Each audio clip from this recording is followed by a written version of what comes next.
Hare Hare Hare Ram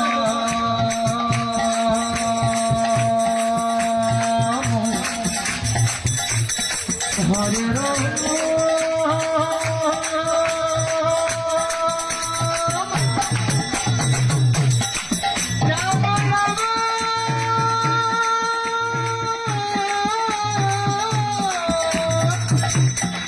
Hare Hare Hare Krishna Krishna Krishna Hare Hare Hare Rama Rama Rama Hare Hare আপনারা গাইবেন কেবল আমরা শুনব Hare Krishna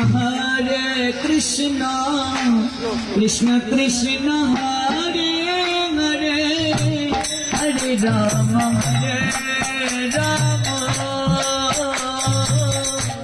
Rama Rama Hare Hare এত ভক্ত একটু কীর্তনের ধ্বনি হলে কম্পন হওয়ার কথা।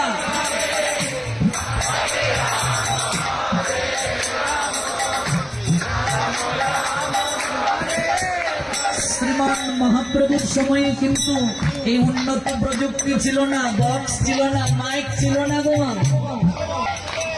অথচ আপনারা জানেন কিনা নবদ্বীপে যখন গৌরাঙ্গ সুন্দর কীর্তন করে যাচ্ছেন তখন ব্রজের এক ললনা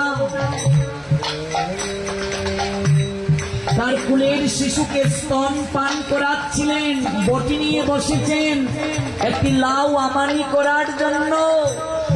সেই নামের ধ্বনি যখন কর্ণ কুহরে গোচরিত হলো, ভাবি বিভোর হয়ে সেই ললনা যার নাম সত্যবতী, তিনি লাউ ভেবে কুলের শিশুকে স্তন পানরত শিশুকে আমানি করে ফেলেছিলেন। নামের তো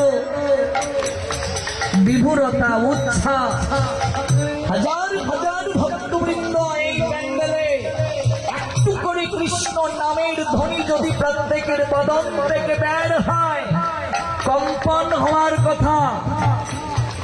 আমরা অতঃপর এই মধুকৃষ্ণ ত্রয়োদশী